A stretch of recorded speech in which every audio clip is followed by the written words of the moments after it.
Decía uno de estos días que la Biblia, aparte de ser un libro de mandamientos, estatutos, reglas, que cuando lo vemos desde ese punto de vista, a muchas personas se paralizan o creen que es difícil poder confiar o poder perseverar. Pero les decía que la Biblia es una carta de amor de Dios a su iglesia. Está compuesta de poemas, está compuesta de reglas que están enfocadas en favorecerme a mí y en favorecerle a usted. Es el amor del Padre actuando hacia los hijos, que te puede corregir, pero que la dureza en las reglas no es porque las reglas son duras, sino que la dureza es cuando en la vida de la persona entra rebeldía, porque es la rebeldía la que quiere transgredir. Y cuando no nos dejan hacer lo que yo quiero hacer, entonces se impone la regla o el mandamiento, y para mí es como una afrenta, como un desafío, y es donde se vuelve dificultoso seguir al Señor. Pero cuando el hombre le entrega su corazón al Señor y lleva cautivo toda desobediencia a los pies de Cristo, entonces la Biblia no se ve más como un libro de reglas, sino como algo que me va a ayudar a escalar. Los escaladores de montaña usan varias técnicas, pero ellos cuando van escalando la montaña, van aferrando algo a la montaña, en lo cual ellos están fijos para no caerse. Es como la barca que va en alta mar, y cuando la barca se quiere detener, entonces abre la compuerta del ancla, que es un ancla con una cadena muy gruesa y con muchos metros para alcanzar la profundidad de la tierra en el océano, y ellos dejan ir esa ancla que es pesada, y cuando esa ancla toca tierra, apagan los motores de la barca y la barca se queda ahí nada más flotando. Las olas solamente la pueden mover de un lado para otro, pero no la pueden arrastrar porque está anclada. Entonces, cada vez que nos acercamos a Dios y hablamos de que venimos para que Él nos dé una palabra, lo que generalmente conocemos como el rema de Dios, yo necesito un rema cada día que me acerco a Dios.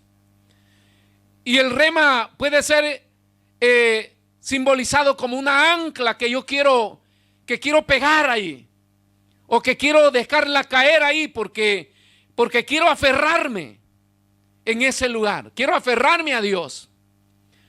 No hay victoria en la vida de los cristianos si no estamos aferrados a Dios. La historia nos ha enseñado que los seres humanos somos vulnerables sin Dios. Estamos descubiertos sin Dios. Pero que cuando nos pegamos a Dios, todas las fuerzas del mal que nos quieren tocar no pueden. Porque hay una protección divina, a veces invisible y a veces visible, porque Dios puede usar la parte humana para protegernos. Pero en algunas veces ha existido la manifestación sobrenatural de Dios invisible para protegernos. Hay historias, hay anécdotas de esto, de personas que no fueron tocadas porque el malvado vio ángeles, o vio personas que no iban solo, o en ese momento de dificultad Dios hizo que un ser humano se encontrara contigo y ya no caminara solo. Pero hay una manifestación de Dios para protegernos. para cuidarnos, para guardarnos. Hay anticuerpos espirituales que Dios levanta para protegernos de toda acechanza del diablo, que no descansa. La Biblia enseña que nuestro enemigo Satanás, él no descansa día y noche, porque él está siempre maquinando, pensando cómo actuar, qué hacer. El Salmo 91 lo describe muy bien. Lo llama un cazador. Él anda buscando, siempre poniendo trampas, cazabobos. Sí, porque los que caemos somos los bobos. Porque hay que ser bobo para caer, ¿no? Porque la sabiduría solamente la encontramos en Dios. Pero Él está siempre planificando para hacer caer a la iglesia del Señor. Y por eso tropezamos. Por eso caemos. Por eso Pablo expresa y dice que caemos, pero no estamos destruidos, nos volvemos a parar. Porque Dios está con nosotros. Y esa es la iglesia del Señor. Esa es la iglesia victoriosa. Esa es la iglesia la cual necesita fundamentarse en los valores, en los principios de Dios para poder afrontar la vida secular, para poder afrontar la fuerza de maldad que no se ve, pero que está las 24 horas. Usted de seguro pudo venir esta tarde y decir, no, yo estoy bien, esta semana la he pasado bien, pero eso no quiere decir que usted no está en la mira de Satanás, o no estuvo. A lo mejor Dios evitó algo esta semana para que no nos sucediera, sin darnos cuenta. Entonces el hecho de que podamos estar sin ser atacados, no quiere decir que estamos en una tregua de paz. Porque Él está trabajando cada día para destruir.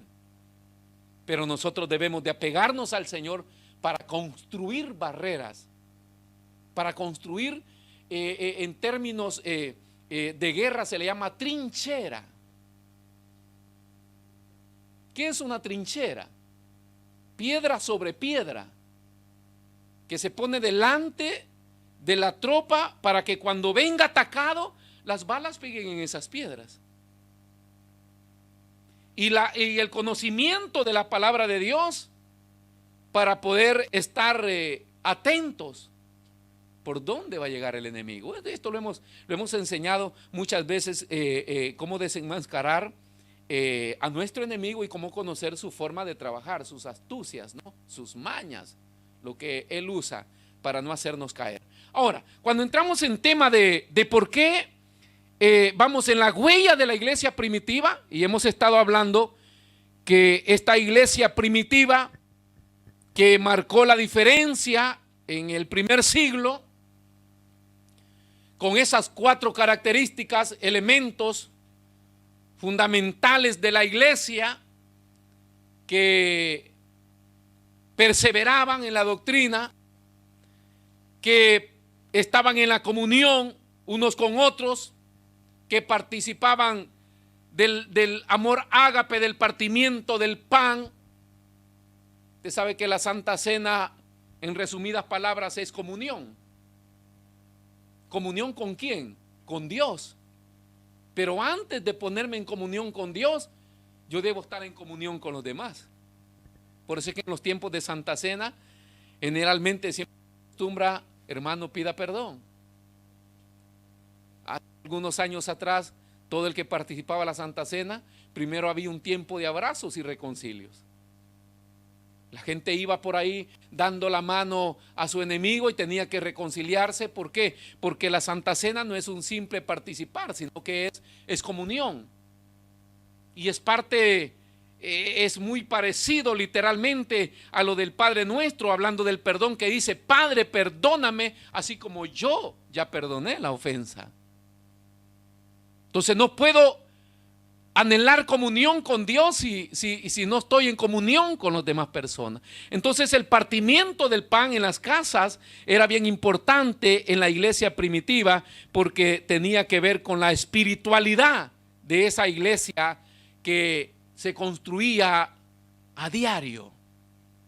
Porque este reconcilio, esta comunión no debe ser solo para el tiempo de la Santa Cena, sino que debe ser un estilo de vida. Cuidarme, guardarme para no estar enojado o molesto con mi vecino, con mi prójimo o con los hermanos de la iglesia, con mi líder, con mi pastor o los pastores con la congregación. Sí, hay pastores con resentimientos en el corazón, molestos. Entonces, todas esas cosas eran elementos fundamentales de esta iglesia que todos quisiéramos llegar a ser, o que aconteciera lo que pasaba en esa iglesia. Porque no es una cuestión de ser de una actividad, era una cuestión de lo que sucedía por parte de Dios en esa iglesia. ¿O no se alegra usted cuando oramos y Dios responde la oración y se sana a alguien? Que sucede allá a las 500, dicen allá en mi pueblo. Cuando San Juan baja el dedo se sana a alguien. Cuando se deberían de sanar todos. Cuando Dios debería obrar todo, cualquiera que se enfermara en el pueblo, aclamar y Dios lo debería sanar. Eso pasaba en la iglesia primitiva. Pero faltaban, en nosotros faltan estos elementos que se han desconectado. Hoy cada quien reza para su propio santo. Casi a nadie le interesa la vida espiritual del otro, sino que me interesa que yo estoy bien, y a veces ni yo mismo estoy bien. Pero pretendemos estar bien. Entonces el mensaje de la iglesia primitiva es que esta iglesia se preocupaba por el nivel de espiritualidad de su membresía. Hoy, cuando pase la pandemia, nos vamos a quedar con un termómetro espiritual para medir el nivel de espiritualidad que trae cada cristiano. No existe. Pero sí se ve la manifestación de Dios en una iglesia que caminaba bajo estos principios de espiritualidad. Entonces esta iglesia practicaba amor, esta iglesia era sensible a las cosas de Dios, sensible a las necesidades. Esta iglesia cultivaba una espiritualidad que le llevaba a la victoria, y eso se fue perdiendo con el pasar del tiempo. La oración corporal, que es la última parte de la cual reprendemos hoy, la oración corporal. Qué importante es que la iglesia ore como cuerpo. Pero eso usted lo sabe, y algunos de ustedes hasta lo publican por Facebook, porque ahí ponen las imágenes: mire un culto de avivamiento y mire un culto de oración. En un culto donde va a llegar un artista famoso, más carnal que espiritual, uy, hermano, todas las iglesias se van y saltan y hacen un bullenco ahí. Pero a los cultos de oración, 4 gatitos.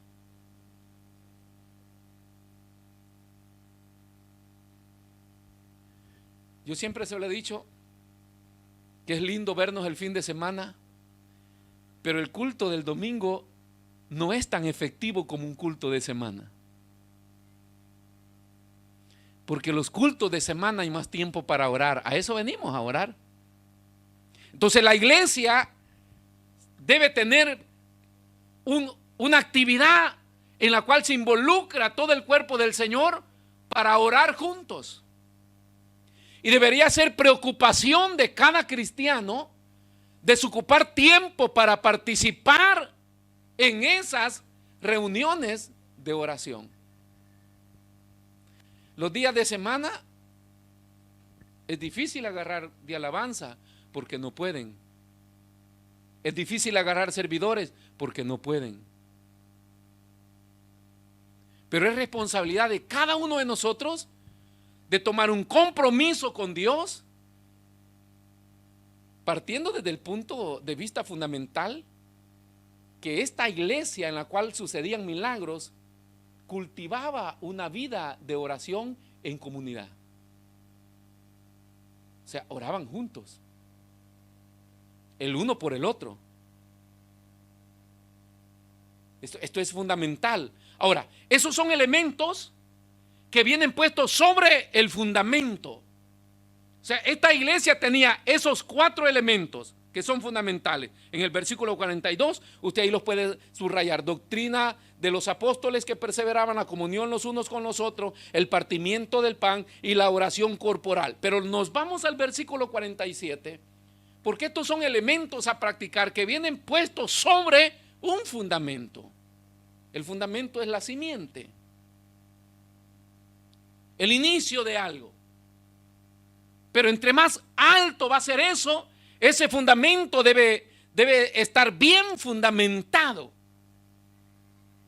Siempre se pone la idea de un edificio, porque en base a la altura de ese edificio, así es la profundidad del fundamento y las bases en las cuales está asentado ese edificio. Entonces el versículo 47, ¿qué dice?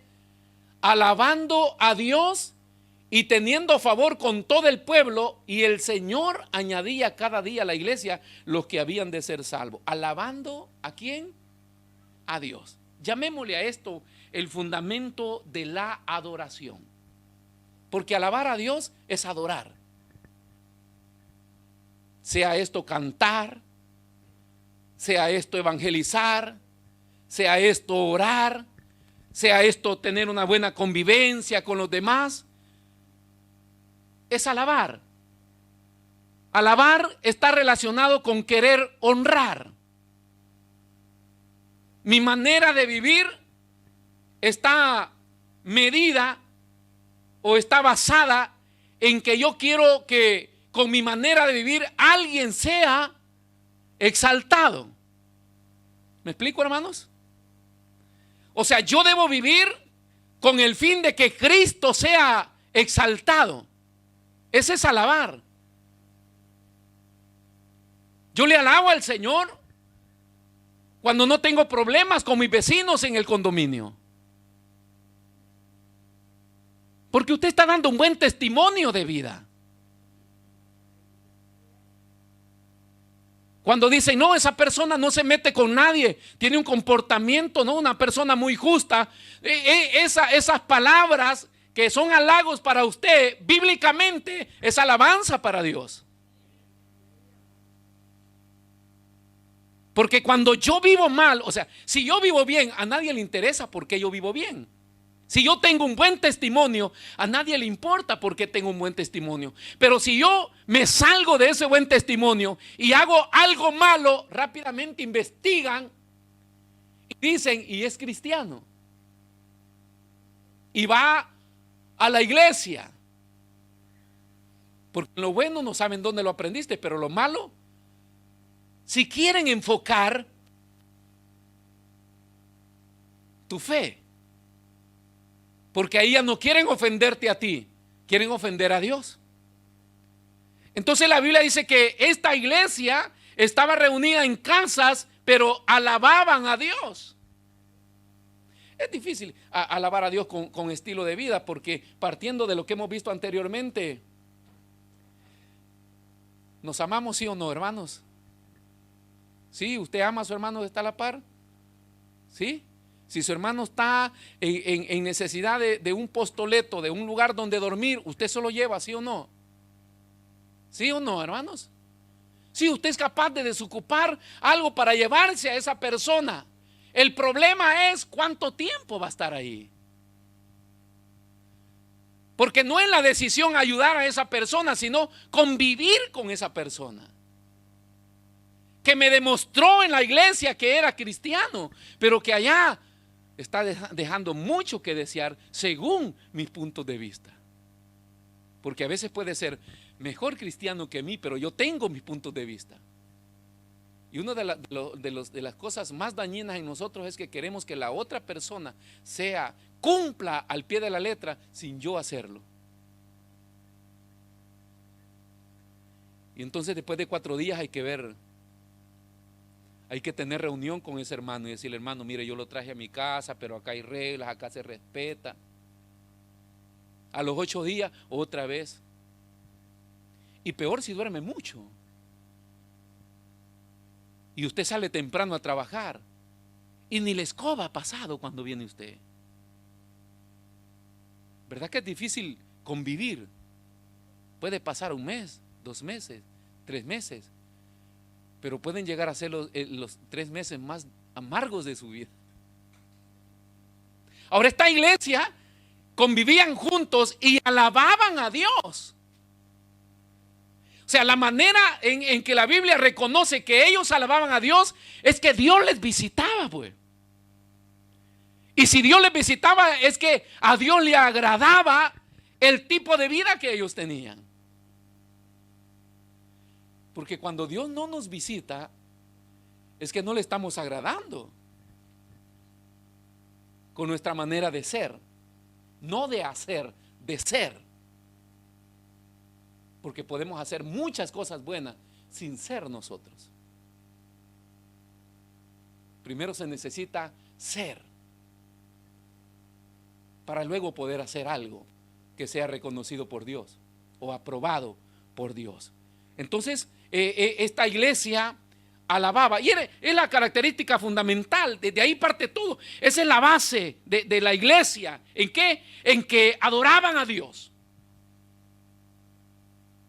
Queremos que Dios haga cosas, queremos que como iglesia funcionemos, queremos que aprendamos a convivir juntos a pesar de.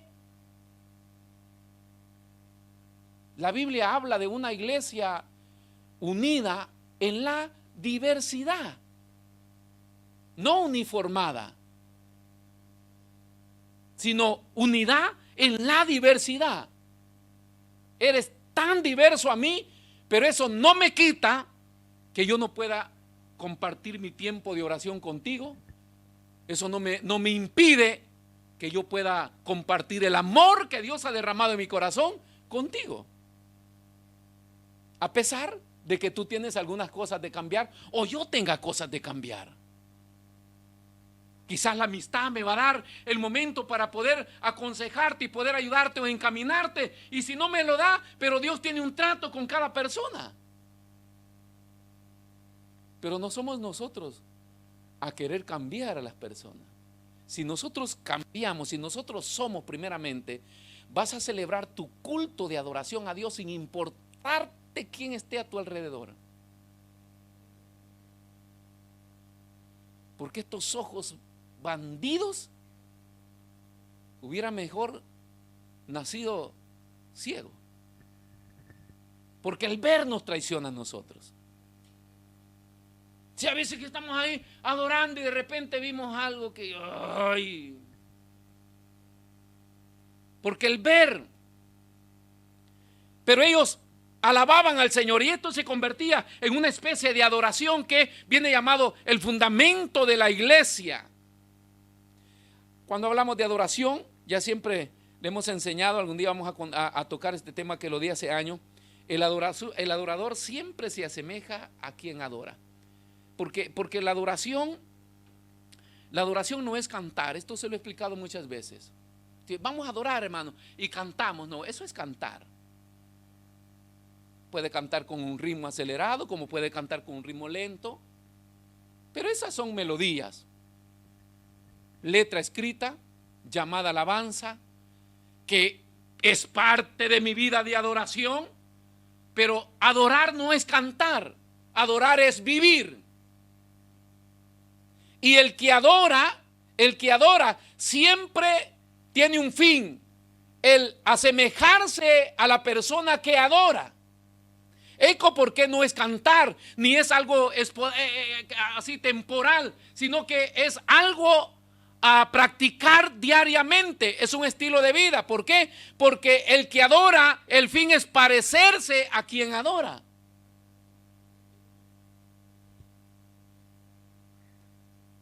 O sea que el adorador se va mudando continuamente. Y vivir adorando a Dios es como ir caminando verso a Jesús. El fin es que entre más adoro, más me acerco, y entre más me acerco, más me parezco. ¿Me explico, hermano? Entonces, cuando los discípulos ven a Jesús y le dicen, muéstranos al Padre, Jesús le dice, el Padre, yo soy en el Padre y el Padre es en mí. Y quien me ha visto a mí, ha visto al Padre. Y cuando habla de nosotros la iglesia, dice que el propósito de la iglesia es irnos transformando hasta obtener el carácter de Cristo, o sea, la semejanza de Cristo. El fin es que yo me parezca siempre al Señor. Yo debo ir mudando color. Digo color, ¿por qué? Porque generalmente el diablo se conoce como piel roja, ¿no? Y cuando nos enojamos se nos ponen rojas las orejas, ¿no? Sube la sangre. Entonces, en la formación de carácter vas mudando color. Vas mudando uñas. Agarremos ese tipo de Satanás que nos han mostrado, ¿no? Un Satanás con unas tremendas garras. Vas mudando armas porque dejas el tridente ese del diablo. O sea, el cristiano va en una transformación continua. Eso es adoración. Usted puede ser un cantante y puede ganar plata por eso, pero eso no quiere decir que es un adorador. Es un cantante. Si vive para Dios se le puede llamar salmista. Pero eso no es adoración. Adoración es cómo vive, pues. Y cómo demuestra esta semejanza de Jesús ante la adversidad de la vida, porque ahí es donde se demuestra quiénes somos. Yo puedo decir que soy pastor evangélico y puedo firmar ahí, hermano, mire, de mí una tumba, no sale nada.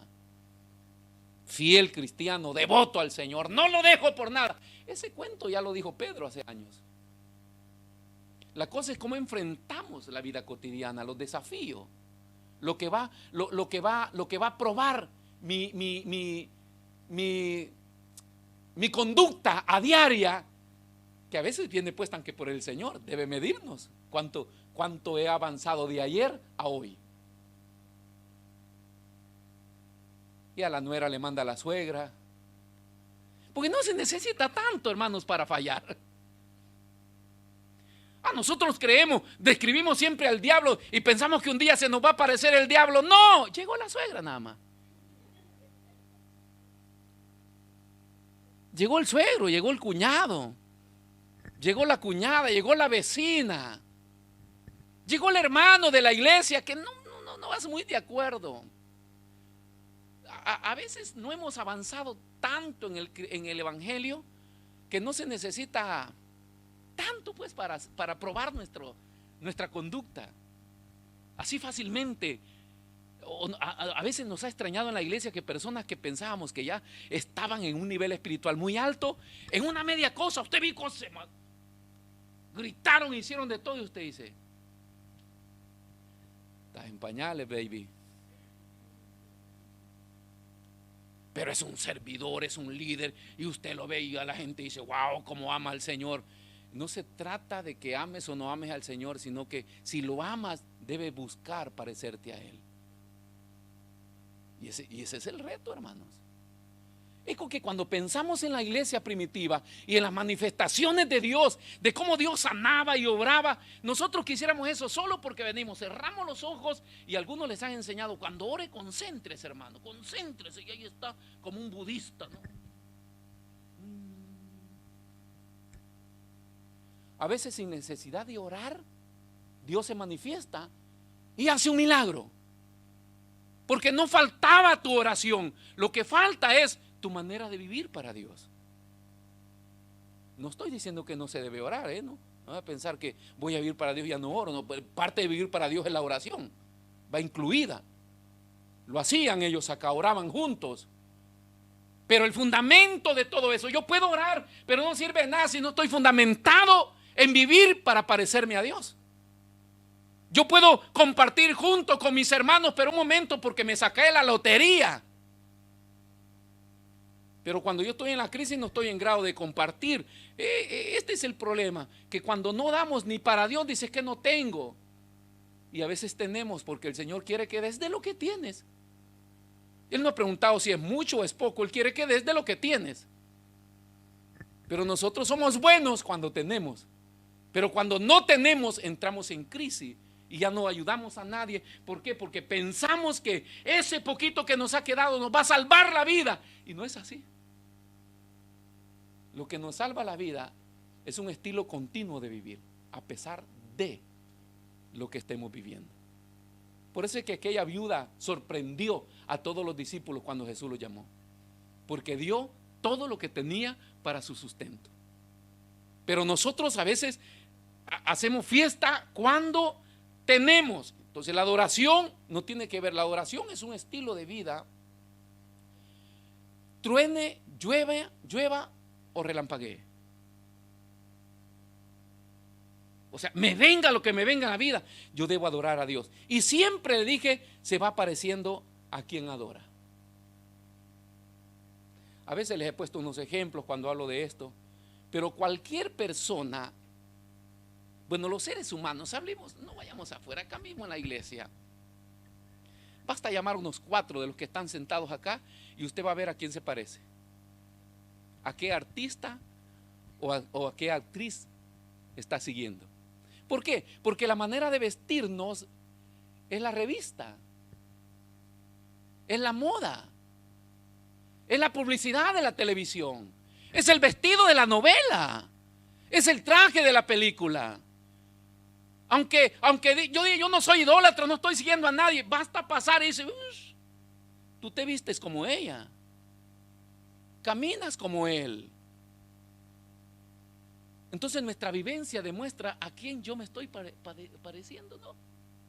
Entonces no se necesita tanto, hermano, de verlo con una lupa. No, vamos a ver. ¿Te pareces a un cristiano o te pareces a un mundano? Basta ver cómo se viste, basta ver cómo habla, basta ver con quién pasa su tiempo, basta observar su manera de vivir y uno entiende rápido a qué lado está tirando. ¿Cuál es su partido político que está siguiendo?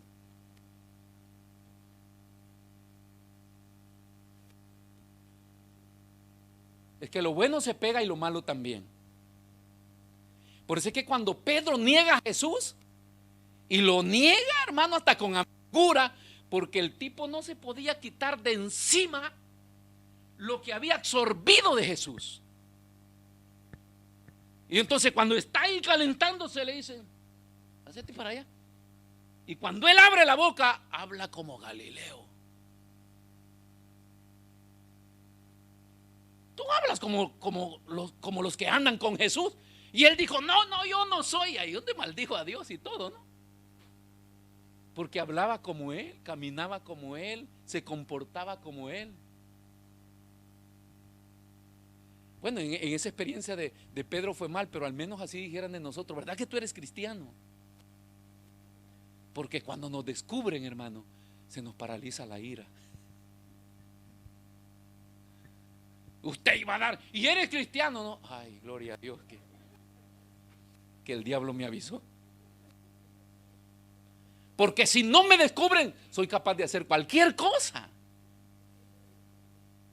¿Por qué tenemos nosotros que desear parecernos siempre al Señor con nuestra manera de vivir? Alababan a Dios, adoraban siempre. La adoración, le decía la vez pasada, destaca al individuo. Destacar quiere decir que lo identifica.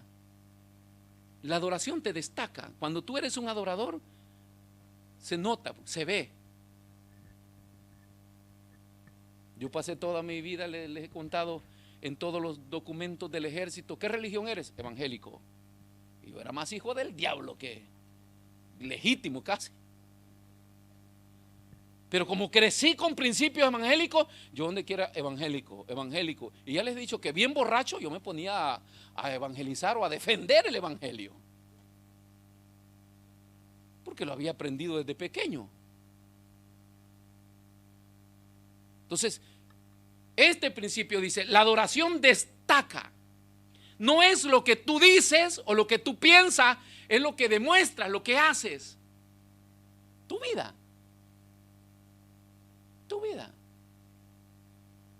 no te metas con él. Hay acontecimientos en la Biblia en los cuales las personas fueron ayudadas milagrosamente por Dios. ¿Por qué? Porque hay una defensa de parte de Dios en la persona que es íntegra con Dios, como en el caso de Mardoqueo, ¿no? O sea, Mardoqueo viene llamado y preparado una trama para poderlo ahorcar, y en vez de ser ahorcado él, el otro tipo fue ahorcado. Y él ni sabía que estaban preparando la horca, pero Dios lo defendió, porque la integridad, que es la verdadera adoración, te separa, destaca al individuo, te hace diferente, te comportas diferente, vives diferente. Entonces no hay necesidad de decir yo soy un adorador. No, debes vivir. Cuando hablamos de los muchachos acá de alabanza, pero yo creo que los de alabanza deberían de ser, dice, de esta manera. Bien conocemos cómo deberían de ser ellos, ¿no? Bueno, adoración es para todos, y nosotros deberíamos de saber cómo debemos comportarnos nosotros. Si hay algo que me gusta en la Biblia, es que nosotros somos líderes, predicadores, cantantes, y todo lo que ministramos en el altar, no estamos acá porque sabemos más que ustedes.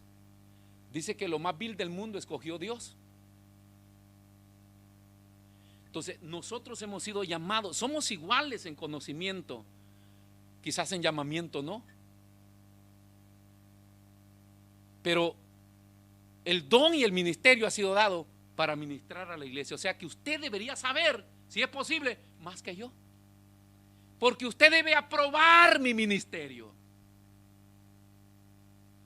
O sea, no es la idea que el pastor debe saber más, no. Si el pobre pastor sabe un poquito más porque fue llamado y hay que estudiar y hay que prepararse, pero ese no es una obligación del pastor, es de todos. Por eso es que cuando los pastores se tuercen, se llevan un montón de gente de encuentro, porque la iglesia debe tener el mismo nivel de conocimiento. Ahora, el pastor o el líder puede tener revelación de Dios, que es aparte, pero el conocimiento para poder aprobar que está hablando lo correcto.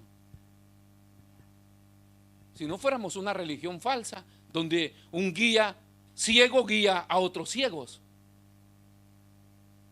Eco, porque usted ve mis errores, ve los errores de ellos que están acá al frente. ¿Por qué? Porque usted lo debería saber.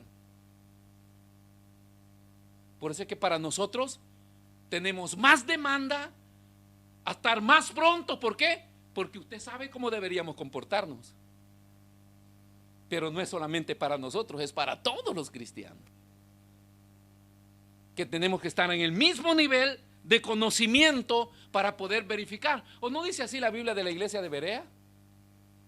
O sea, Pablo se echaba un gran discurso pensando que lo sabía todo. Los hermanos iban a la casa, agarraban la Biblia, y como ellos conocían también, y después decían, sí, es verdad lo que dice él, sí, es verdad. Pero si lo hubieran encontrado la mentira, hubieran dicho, eso es falso.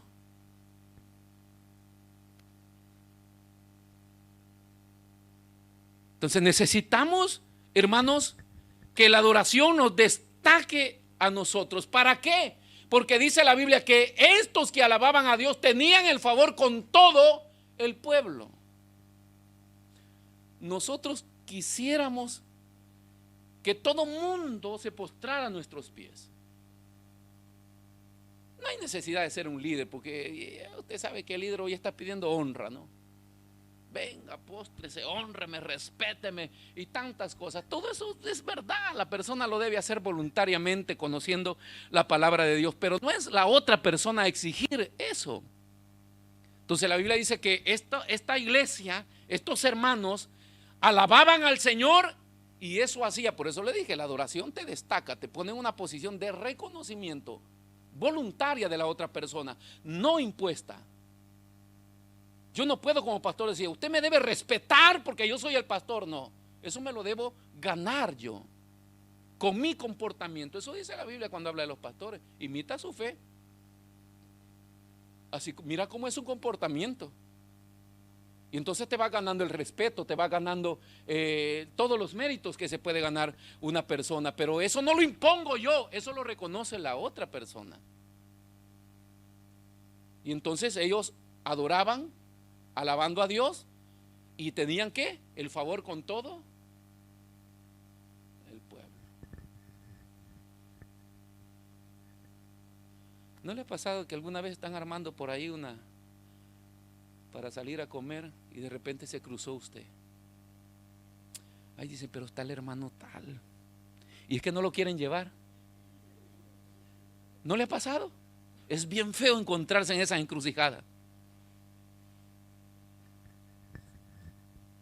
Y es más feo si usted no es sano de su corazón, porque va a notar el desprecio, va a notar la división y se va a amargar y va a hablar de todo, y los hermanos son acá y todo esto acá, pero es una cosa normal. ¿Por qué? Porque si nosotros queremos tener el aprecio de todos, es Dios obrando. Tener el favor con todo el pueblo depende de cómo yo vivo para Dios. Dios honra a los que le honran. No busquemos la honra para nosotros sin pretender honrar a alguien o al menos a Dios. Todas estas cosas se ganan, hermano.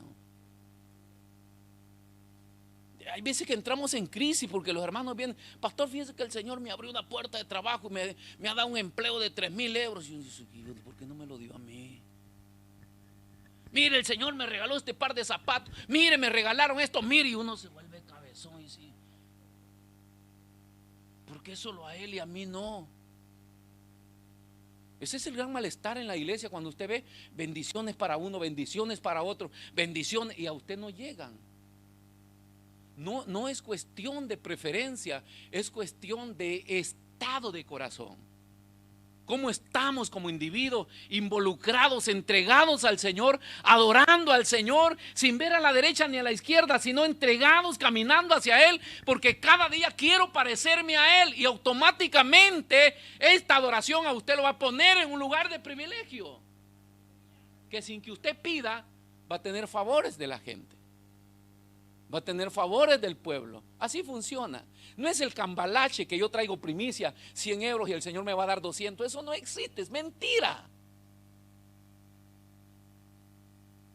No es cambalache darle a Dios. Esa es parte de mi vida íntegra.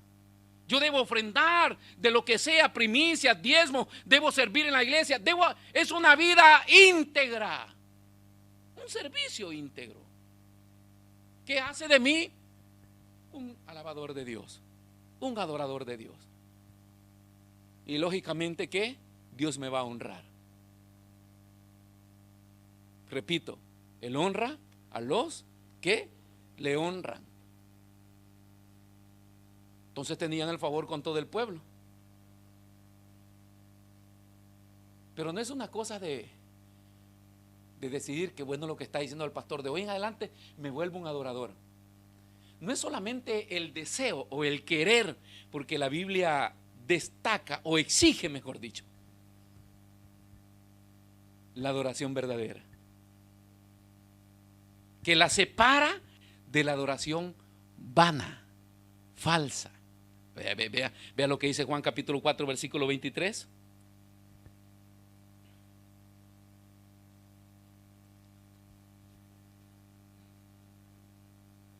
Juan: mas la hora viene, y ahora o hoy cambian las cosas. Recuerde que con Jesús Él vino a cambiar la situación, porque la ley representa la adoración religiosa, o sea, la religión falsa, pues.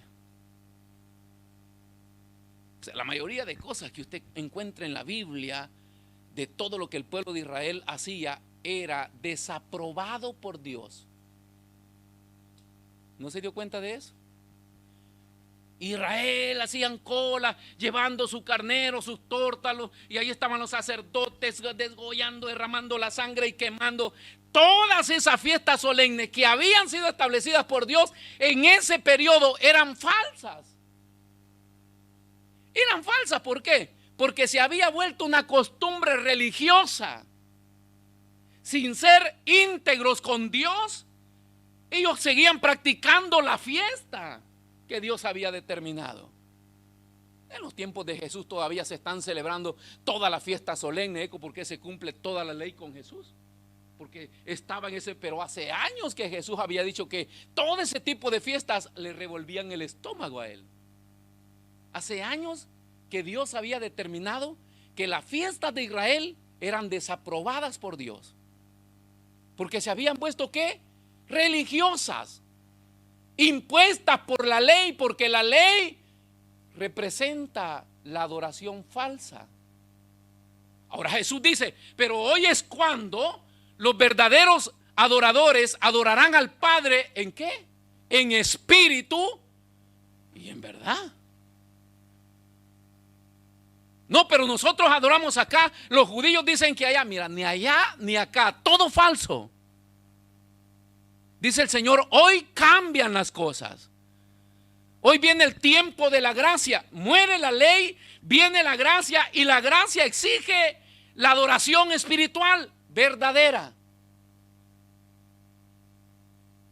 Entonces ya no es algo que yo puedo decir, wow, volviéndome un adorador, Dios, voy a tener el favor de Dios. El problema es que no es fácil, porque la adoración de Dios exige que sea espiritual y que sea verdadera. En pocas palabras, nos pone contra la espada y la pared. Arréglate con tu vecino, arréglate con medio mundo, arréglate contigo mismo, porque eres hipócrita. Y entonces, en pocas palabras, lo que hace la ley de la gracia es que descubre toda la muchedumbre, pudredumbre que puede haber en mi corazón, con la cual yo estoy adorando a Dios, pero Dios la está viendo internamente, porque yo puedo acercarme a adorar a Dios y ser hipócrita.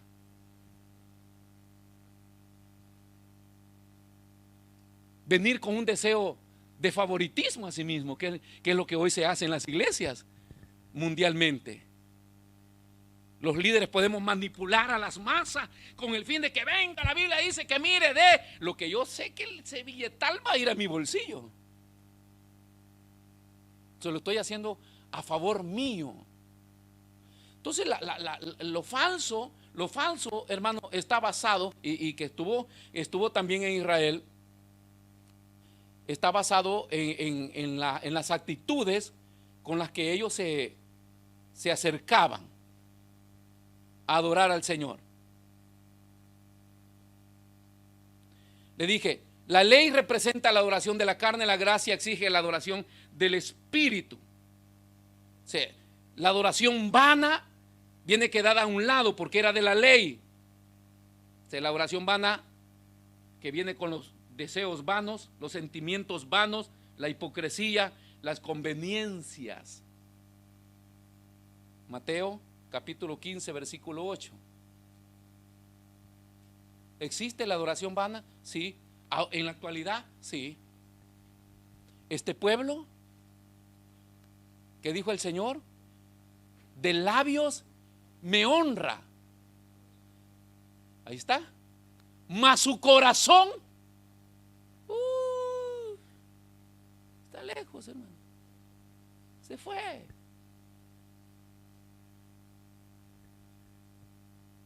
Se puede tener una vida activa en la iglesia, pero tu corazón está lejos.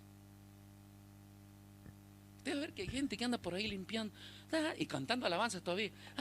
Y le dice, hermana, y usted,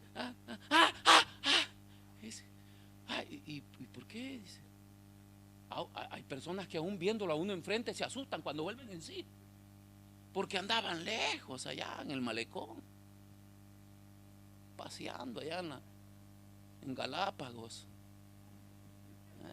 Machu Picchu. Se van a pasear allá pensando en la Chana, en la Juana.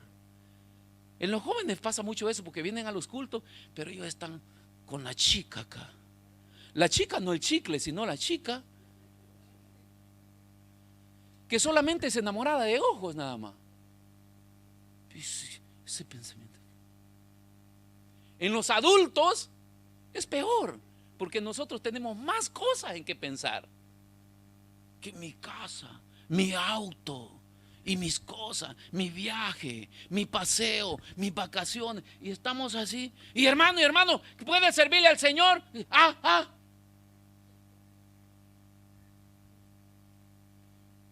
Y a veces, hermanos, en movimiento en la iglesia, y haciendo. Por eso es que le digo, no tiene nada que ver cuánto hacemos, sino quiénes somos.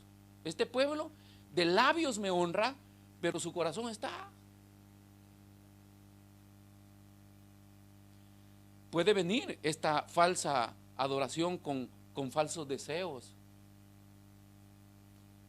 Y esto es lo que tenemos que tener cuidado. Los verdaderos adoradores. Entonces dice el Señor que la adoración está basada en un principio verdadero. Y el principio verdadero y espiritual no es nada más, mis hermanos, que mi adoración esté centrada en Cristo nada más. Ojo, porque te van a vender a la amarillita. Estamos en el tiempo de la mezcla de la fe. Y usted puede tener a Jesús, pero a un lado ponga a María, ponga a Pío, ponga al Papa, ponga a medio mundo. Y se genera la mezcla de la fe. Pero la fe, la adoración verdadera que en el tiempo de la gracia se está pidiendo, uno, es espiritual, va dirigida a Dios solamente, en la persona de Cristo. Yo vivo para adorar ¿a quién? A Cristo. Pero mi hijo demanda también, es muy aparte el amor filial al amor ágape que yo le debo a Dios. Son diferentes mis compromisos como padre a mis compromisos como adorador de hijo de Dios. Yo no puedo desenfocarme de mi Dios por enfocarme solo en mi familia, en mis hijos, la esposa. Hijo, ¿por qué se habla de diversos dioses cuando las personas se convierten? ¿Por qué? Porque ¿qué es lo que idolatrabas? Hay gente que idolatra a sus hijos como usted no tiene idea, hasta que Dios se los mata.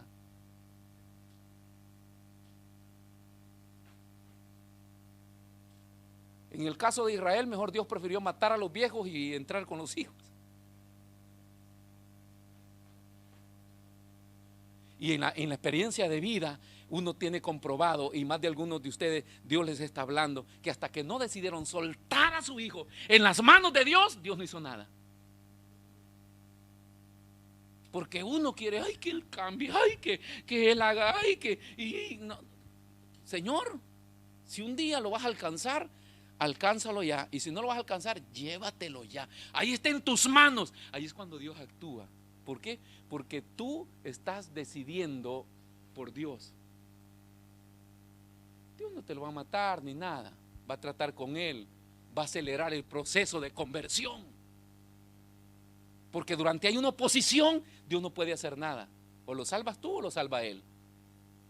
Es Dios, hermano. Es Dios. Es Dios quien tiene que actuar. Entonces dice que esta adoración verdadera no es fácil. ¿Por qué? Porque exige que esté centrada en Cristo. Mateo capítulo 4 versículo 11. 10, perdón. 4:10. Mateo 4:10. Vamos, hermano. Acá estamos en la tentación de Jesús en el desierto, ¿no? Hay 3 pruebas. ¿Sabían ustedes que Satanás trabaja por ciclo? Inicia algo y lo cierra. O sea, lo repite. Porque estas 3 tentaciones son las mismas que hizo con Adán. Lo mismo. Pero Pablo dice que Adán era el hombre carnal, pero que Jesús era el hombre espiritual. Y entonces acá viene ponerlo a prueba. Y las pruebas de las tentaciones de Satanás siempre están basadas en tus necesidades, en la vida de apuro que tienes. Porque es cuando estamos en apuros que la vida se nos vuelve difícil a nosotros. Usted es fiel a Dios, usted adora a Dios cuando tiene paz, cuando tiene tranquilidad, cuando tiene empleo, está bien comido. Gloria a Dios, aleluya, venimos, prenotamos el culto. A los 2 cultos quiere estar. Pero cuando perdió el empleo y sabe que tiene cuentas a pagar, entra en desesperación, se aloca. Y entonces entra en juego Satanás con su plan. Porque sabe que ahí te va a agarrar. Y la gente abandona todo. ¿Por qué? Porque cuando hay necesidad, el individuo va en busca de suplir su necesidad. Porque la necesidad nos mete en desequilibrio. Ya no logramos pensar, ya no logramos reaccionar, ya no podemos hacer todo eso. En cambio, Jesús nos enseña que un adorador del Señor espiritual no es movido fácilmente. ¿Por qué? Porque su adoración está inclinada solamente a Dios.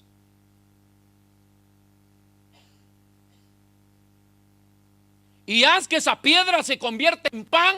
¿Por qué? A que no tengo hambre, a que te escucho el rumor de las tripas. Porque uno dice, no tengo hambre, y de repente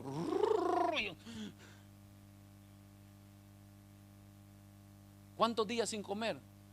Un tiempo de comida uno lo supera. Un día, 2 días, 3 días, 4 días.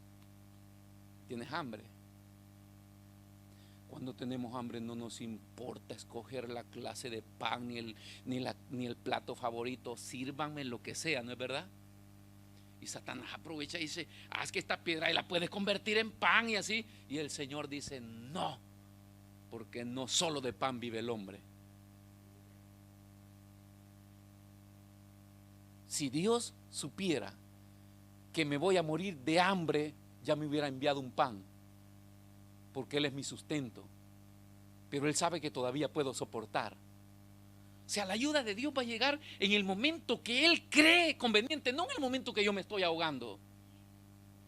Es que no me voy a morir cuando yo piense que me estoy muriendo, sino que Dios ya sabe que esa prueba o que esa tentación permitida por Él la puedo soportar. Y entonces va, y después viene la otra tentación, y después viene la otra, porque es abusivo el tipo este. Quería que lo adoraran a él. Hay muchas maneras de pedir adoración. A veces, hermano, esto se vuelven anécdotas, pero se manifiestan en la vida real. Contaba uno de nuestros pastores en El Salvador que 5 años llegó este muchacho a la iglesia, se convirtió, se bautizó, fue elegido como líder, estuvo sirviendo, pero se enamoró de la muchacha del coro.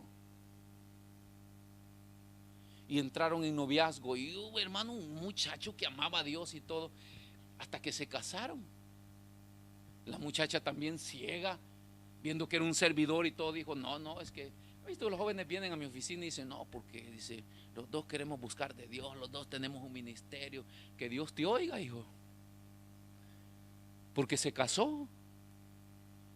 Y después de que se casó, su luna de miel y todo, regresan, domingo, ya la muchacha vistiéndose, porque día domingo hay que ir a la iglesia, y el tipo echado en la cama, echado así como el buen peruano.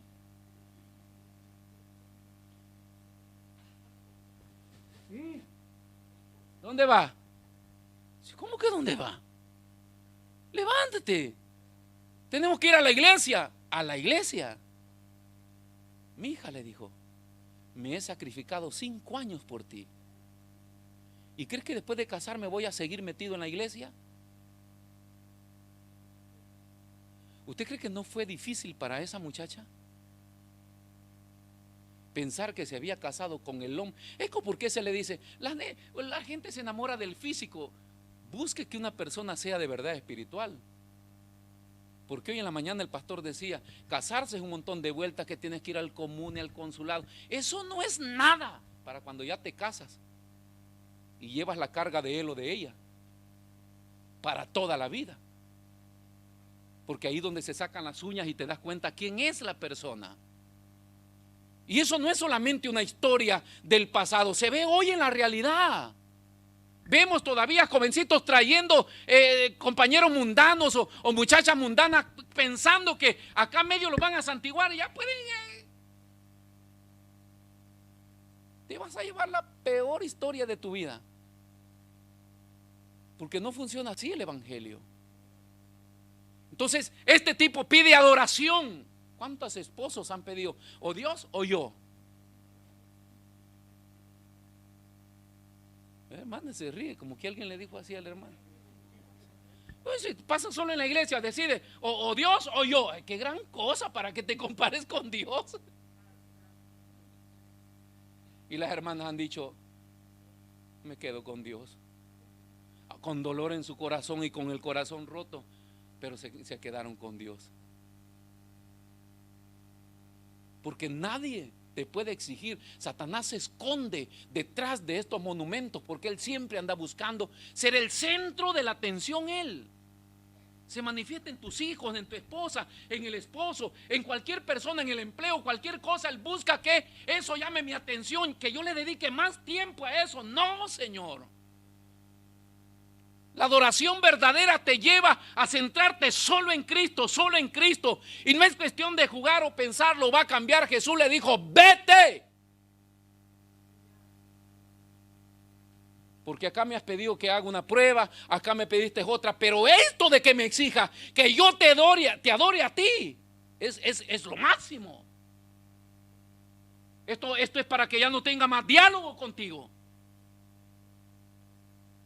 Cuando alguien se le compare con Dios, es para que usted despierte y diga, esto no va más así. Dios es Dios. Al Señor tu Dios adorarás y a Él solo servirás. Yo no estoy hablando de falta de respeto y falta de responsabilidad en los matrimonios, sino que estoy hablando de que Dios tiene que ser el centro de mi vida cotidiana. Pues no tiene nada que ver el amor del esposo con la esposa, no. Uno se puede, bueno, Pablo enseña que a un inconverso puede ser el cónyuge, pero si no te da problema, dice, quédate. Pero cuando ya se te ponga como un obstáculo de esto, dígale, yo adoro a Dios. ¿Por qué? Porque ahí está centrada la adoración. Solo en Cristo. Y vamos cerrando. Romanos capítulo 12, versículo 1.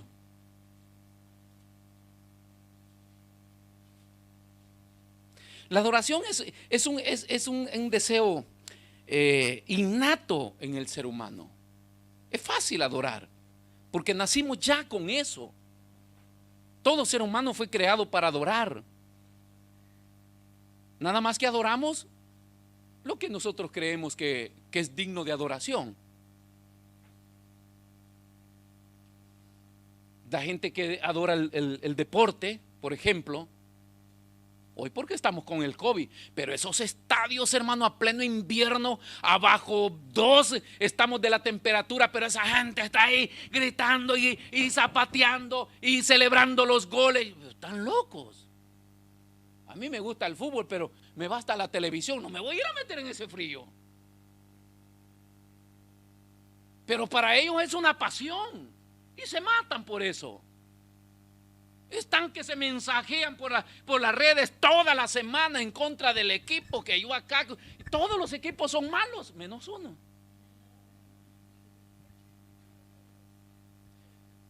La gente, hermano, no, son cosas que nos gustan como personas, pero eso no nos va a quitar a nosotros nuestro tiempo, ni nuestro enfoque en Dios de ninguna manera. Pero la gente ya por naturaleza es nato adorar. Adoras el fútbol, adoras el básquetbol, adoras la película, adoras cualquier cosa. Los seres humanos se pueden inclinar a cualquier cosa durante no encuentren el verdadero centro de la adoración. Ahora nosotros que estamos sentados acá ya lo encontramos, porque el centro de nuestra adoración es Cristo Jesús. Pero la gente de afuera que usted ve que están postrados y no les importa frío, calor, hambre, no les diga nada, para ellos eso es su Dios. El único que los puede sacar de ahí, porque de ahí nos sacó también a nosotros, es Cristo Jesús. Pero y por eso es que Pablo exhorta a la iglesia y dice, así como exponían vuestros miembros al pecado, así pónganlos al servicio de Cristo. Porque ¿cuántos de ustedes salieron de los estadios? de las hinchas bravas eso. Seguidores de su equipo por donde quiera que iban. Ahí van con las banderas, las camisetas. Se convierten al Señor y son más estatuas. Y allá estaban, alaban, alabén, alabén. No era nada Cantinflas a la par de ellos. Pero nos convertimos y acá hemos agarrado una postura de reverencia. Acá es donde deberíamos de demostrar nuestra verdadera pasión, nuestra verdadera afición al Señor. Por eso es que la gente en las iglesias grita, gloria a Dios, aleluya, aplaude, corre, danza, hace de todo. ¿Por qué? Porque él aprendió en el mundo a darse para algo que era falso. Hoy adora al verdadero. Pero es nato en la persona. Ahora el Romano dice, esta verdadera adoración que es espiritual, que debe ser genuina, que tiene que ser verdadera y que no es fácil, dice Pablo. Así que hermanos, os ruego por la misericordia de Dios que presentéis vuestros cuerpos en sacrificios ¿qué? Vivo, santo, agradable a Dios. Porque este es parte del culto racional. Entonces la adoración, le decía la vez pasada, es un culto. No es una expresión de un momento, de un culto de unción. La adoración es un culto a Dios. Y es un estilo de vida. Le adoro acá en el altar, le adoro cuando salgo de la puerta, le adoro cuando voy manejando mi vehículo, le adoro cuando estoy en mi casa, le adoro en mi trabajo, le adoro enfrente de un problema, le adoro enfrente del que me desafía, le adoro enfrente de la tentación, le adoro siempre. ¿Por qué? Porque es un estilo de vida. Que presentéis vuestro cuerpo en sacrificio vivo, santo, agradable a Dios. No, porque hay una adoración como es espiritual, nosotros olvidamos que hay que demostrarla. Y cuando Pablo se pone enfrente de la iglesia y exige que la iglesia presente todo su cuerpo en adoración, lo que está diciendo, hermanos, les exijo, les exhorto que presentéis todos los miembros de vuestro cuerpo hacia la adoración a Dios. Por eso es que hay un corito que dice: yo le alabo de corazón, yo le alabo con mi voz. Y si me falta la voz, yo le alabo con mis manos. Y si me faltara la mano, yo le alabo con los pies. Y si me faltan los pies, yo le alabo con el alma. Y si me faltara el alma.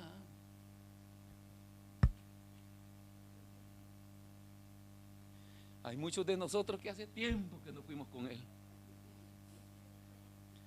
Cuerpo sin alma estamos acá. Mi alma te alaba, Señor. Dicen allá en el cielo, yo estoy acá muerto. Pablo dice: no, os ruego que presentéis. La mejor manera de la adoración también es la expresión del cuerpo. Nosotros somos trinitarios, cuerpo, alma y espíritu. Y estas partes de la Trinidad deben estar inclinadas a Dios, porque el cuerpo nació o fue creado por Dios con fin eterno. Por eso va a resucitar. Es un cuerpo glorificado, pero va a resucitar, porque no hay redención sin unión de alma con cuerpo. Eso lo describe Pablo en Tesalonicenses: al sonar de las trompetas, los muertos en Cristo resucitarán primero, las almas saldrán del paraíso y en el cielo se unen, y muertos y vivos recibimos al Señor en las nubes. Pero la redención es cuando ese cuerpo, por eso es que se muere alguien y dice: ya está en la presencia del Señor. No está en la presencia del Señor. Durante no hay el rapto, nadie está en la presencia del Señor. Hay un lugar reservado para los muertos en Cristo. Y los muertos sin Cristo están allá abajo. Pero a la presencia del Señor vamos a ir en el rapto de la iglesia. Y resucitan los muertos en Cristo. Las almas salen y se unen al cuerpo. Y todos juntos recibimos al Señor en las nubes. Y ahí viene todo el fiestón que vamos a vivir después. Tribunal de Cristo, las bodas del Cordero, el reino milenial, y después viene el juicio final y se acabó la historia. Pero está largo eso todavía, hermano. Pero el cuerpo es parte de la adoración a Dios. Pero la parte que menos quiere adorar a Dios es el cuerpo. es el cuerpo. Este cuerpo es el que no quiere, porque póngase de pie. No quiere, pues, hermanos, es que este cuerpo, mire, pues no quiere ponerse de pie.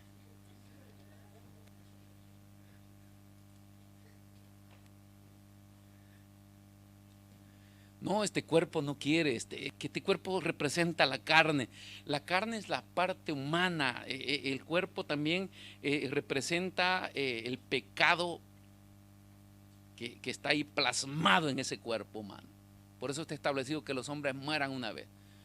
Entonces, lo que nos impide adorar a Dios es siempre la parte humana.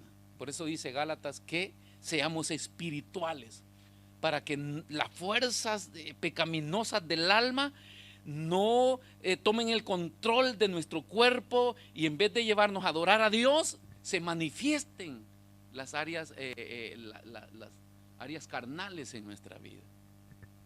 Que gritería, hechicería, maledicencia, pleitos, contienda, no quiere. Si voy a arrastrarme acá remolineando para el Señor, me hubieran dicho, me hubiera venido con ropa de trabajo. Porque uno ve que quiere danzar, pero blusa blanca todavía. Pasamos al altar y la unción está ahí, y usted que quiere llorar, y está con su trapito ahí, porque comienza la lava. Y ahí viene pintura, viene de todo. Entonces, usted ve una persona que se dejó ministrar por el Señor, cuando termina la ministración, parece que salió de una película de horror. Pero al menos se dejó. Pero la mayoría no se sueltan de eso, porque es más importante su presentación física. Pablo lo que está diciendo es: suéltate de eso. Cuando vengas a adorar al Señor, expone tu cuerpo en sacrificio. No quiere, pero suelta tus manos, tus pies, tu mente, tu corazón, tu alma. Adora al Señor.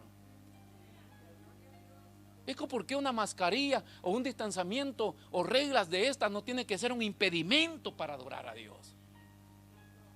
Ay, es que yo no voy a la iglesia porque es fastidioso estar ahí con mascarilla. Si tú eres un adorador nato, genuino, verdadero, ni sientes mascarilla. ¿Sabe que la gente pensó que la mascarilla iba a ser más insoportable para los niños, y los niños se han acostumbrado mejor que los grandes? Los niños llegan de la escuela y así quieren dormir. No se la quieren quitar. Quítate la mascarilla. No, dice, así me siento bien. El problema somos los adultos. Pero que esta regla no nos impida. ¿Por qué Pablo tuvo que pararse como líder enfrente y decirle: vamos, adoren, hermanos, levanten sus manos? Decía Pablo. Eso es lo que está diciendo Pablo. Les ruego en el amor de nuestro Señor Jesucristo que presentéis vuestros cuerpos en sacrificio vivo, santo, agradable a Dios. Toda persona anda buscando una iglesia buena en cual quedarse. Toda persona anda buscando una iglesia buena en cual quedarse. Pero lo bueno no es la amabilidad ni la gentileza con la que nosotros podemos recibir. Lo bueno es el nivel espiritual en el cual nosotros estemos concentrados adorando a Dios.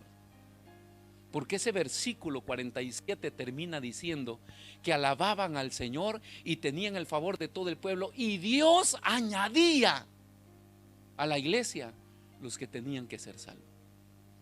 Algunos hermanos que han venido, yo los he entrevistado, después le digo: hermano, ¿qué te gustó? Dicen: nada. Acá nadie me recibió, nadie me besó, nadie me abrazó. ¿Y por qué te quedaste? No sé. ¿Sabe por qué? Porque Dios lo añadió. Porque nosotros, y ese hermano nuevo que está viniendo, ya lo vieron bien. Yo lo veo medio maleante. Sí, cuando uno llega nuevo se siente espiado. Sí. Dios le bendiga, hermano. Cuidado con hablar, hermano, porque todo lo que diga va a ser carnal. ¿Y cómo es que se quedan? Porque el Señor añade. Es porque tenemos que moldear nuestra gentileza, nuestro carácter, pero ser más espirituales que humanos. Porque el humanismo no atrae a nadie, pero la espiritualidad hace que de esta casa sea casa para muchos que no tienen. Y aunque mi carácter y mi gentileza falte, pero la presencia y la gloria de Dios hace la diferencia. Y como ellos andan buscando eso, se abrigan, se meten ahí, tarde o temprano va a ser nuestro hermano. Quizás le va a costar, va a ser difícil, no quisiéramos ser así, pero es mejor que seamos espirituales. Porque de mi buen carácter a lo mejor no les va a ayudar mucho, pero que se queden en un lugar donde la presencia de Dios está, les va a marcar para toda la vida. Esa es la realidad de nuestro Dios. Padre, te adoramos esta tarde. Te bendecimos, Señor, te damos toda la gloria y te damos toda la honra a ti. Toma el control, Señor, de nuestras vidas en esta preciosa tarde. Adore al Señor, hermano. Que esta palabra sea un ancla para su alma. Que esta palabra sea algo en la cual usted se va a aferrar para poder vivir para el Señor, para seguir adorando al Señor, para poder seguir exaltando al Señor con su cuerpo, su alma, su espíritu. Que lo presentemos, dijo Pablo, aunque no quiera.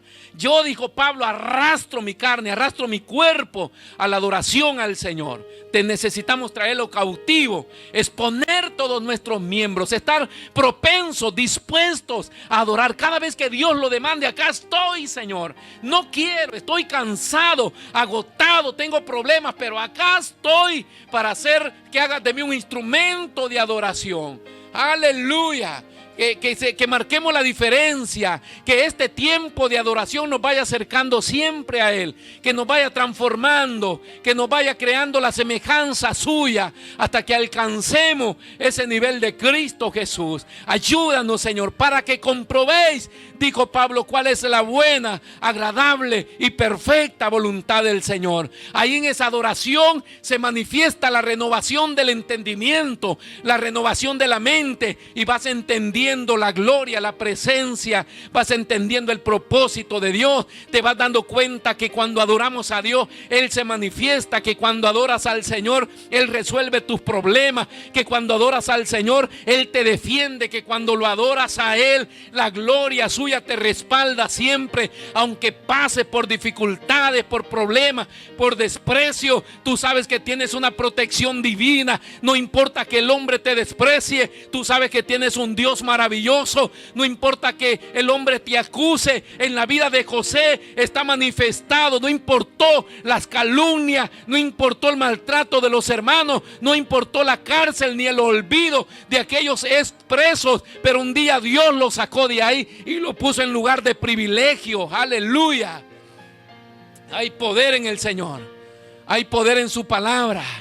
Aleluya. Vale la pena caminar verso al Señor, vale la pena caminar hacia Él, vale la pena avanzar, vale la pena luchar, vale la pena, mis hermanos, sacrificar nuestra vida, vale la pena exponernos al sacrificio, al cansancio, al agotamiento, a la falta de deseo, pero decirle: Señor, toma mi vida y llévala, Señor, rendida a tus pies, para que podamos adorarte y que en este lugar sucedan cosas maravillosas. Que en este lugar, Señor, tú hagas milagros, tú hagas maravillas, que sane los enfermos, que convierta las almas de los inconversos. Aleluya, que nos des dirección, que nos des palabra de vida, que tomes el control siempre, Señor. Que sea una iglesia en la cual, Señor, todo el que venga se añada, se quede, porque tú lo has traído para que se añada, Señor, a la adoración juntos y así poder alabar y glorificar tu nombre. Aleluya. Y poder disfrutar de tiempos de gloria, de los cuales tú nos tienes acostumbrados. Bendito sea tu nombre. Gracias por esta tarde maravillosa, Señor. Te adoramos, te bendecimos. Te pido que, Señor, siempre fortalezcas a cada familia y que estés con ellos siempre, Padre. A ti la gloria y la honra. Amén, Señor.